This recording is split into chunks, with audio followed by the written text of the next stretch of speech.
They called her a harlot, a temptress, a foreign enchantress who brought mighty Rome to its knees. But those who repeat these words rarely ask, who wrote them, and what were they so afraid of? Behind the layers of Roman propaganda, Shakespearean drama, and Hollywood fantasy, the true Cleopatra VII emerges, not as a passive beauty reclining on a golden throne, but as a master strategist, a linguist, a philosopher queen, and the final sovereign of a crumbling but ancient empire who dared to challenge the unstoppable rise of Rome itself. Born in 69 BCE into the increasingly fragile Ptolemaic dynasty, a Greek royal house that had ruled over Egypt since Alexander the Great's conquest, Cleopatra entered a world plagued by civil unrest, foreign debt, crumbling infrastructure, and a population increasingly alienated from its own Greek rulers.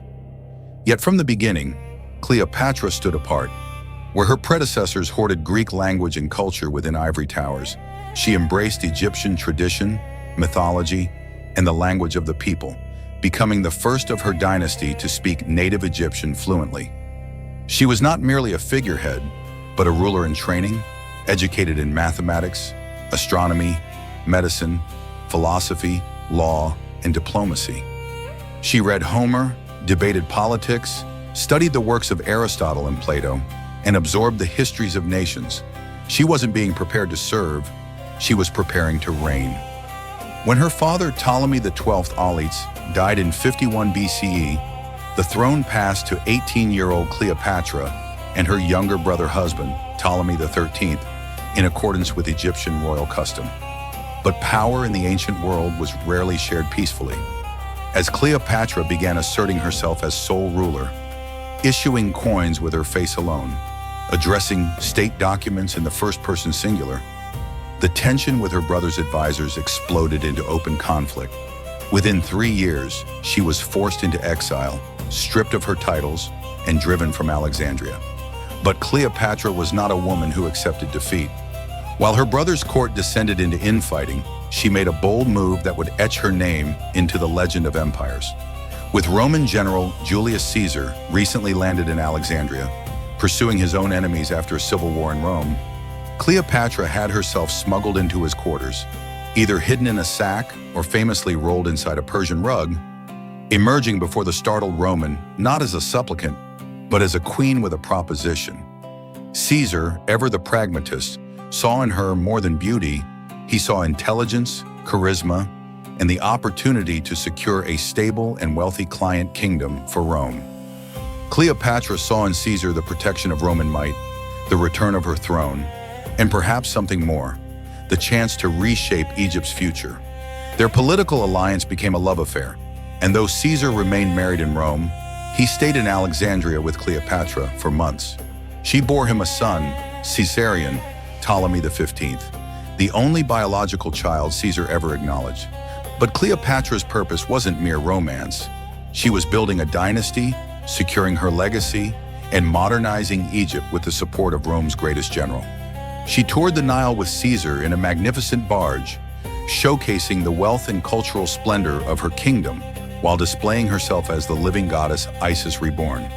Yet their bond triggered outrage in Rome, where conservative senators feared her influence, mocked Caesar as bewitched by an Eastern queen, and whispered about the threat of a hybrid monarchy that could challenge Rome's supremacy. When Caesar was assassinated in 44 BCE, Cleopatra's world once again shattered. Fearing the wrath of his killers and the uncertainty of Roman succession, she returned to Egypt with her young son.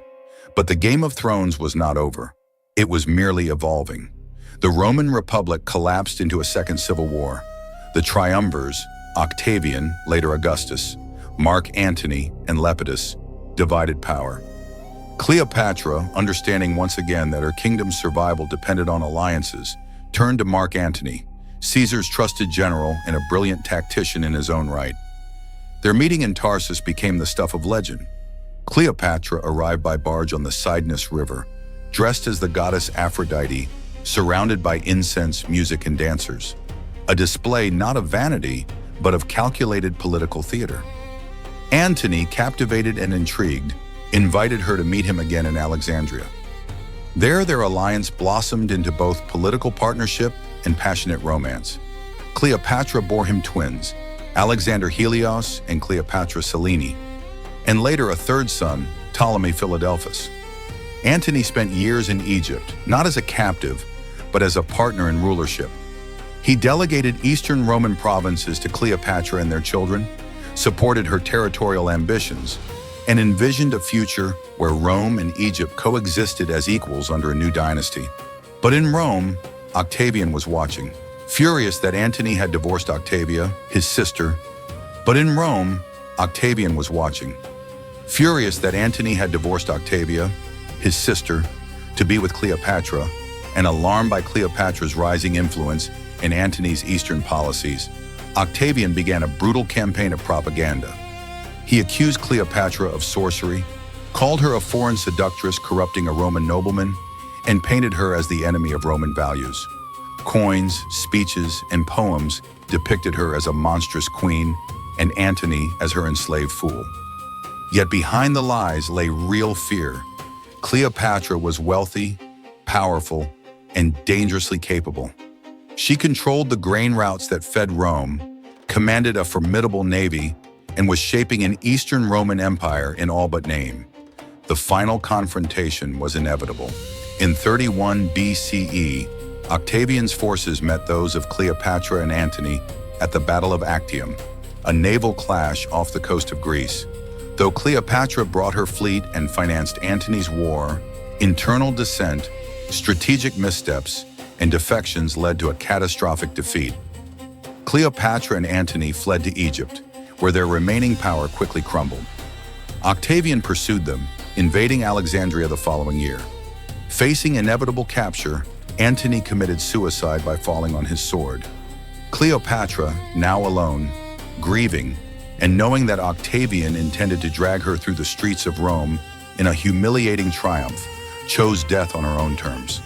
The method is debated, whether by asp bite, poison, or dagger, but her motive was clear.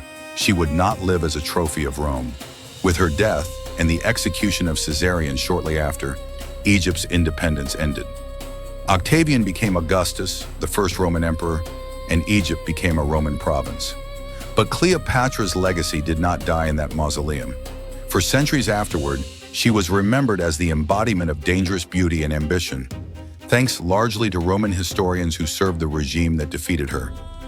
Plutarch, Dio Cassius, and others emphasized her sexuality, minimizing her intellect and power.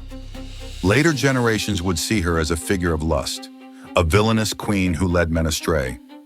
But the real Cleopatra, buried beneath centuries of slander, was far more extraordinary. She ruled a vast and culturally complex kingdom during one of the most chaotic periods in ancient history. She spoke at least 9 languages. She oversaw infrastructure reforms, restored temples, protected her people from famine, and made Alexandria the center of science, learning, and trade. She challenged Rome not with brute force, but with diplomacy, wealth, and vision. She was, by all ancient accounts, even those who disliked her, a ruler of astonishing wit, presence, and charisma. Her love affairs were never the indulgent romances of myth, but strategic partnerships formed in a world where a woman's power was often judged by the man who stood beside her. She didn't just survive in a male-dominated empire. She shaped the course of its history. Cleopatra remains one of the most misrepresented figures in the historical record, because the victors of her story wrote the narrative that served their conquest. But peel back the layers, and what emerges is not a temptress, but a titan, a woman who outmaneuvered emperors, defied cultural expectations, and tried, against overwhelming odds, to save a 3,000-year-old civilization from vanishing beneath the heel of empire. Cleopatra was not merely the last pharaoh of Egypt. She was its most brilliant, its most daring, and perhaps its most tragic, because she dared to believe that she could bend the world to her will, and for a moment, she almost did. If you think Cleopatra was just a love story, think again.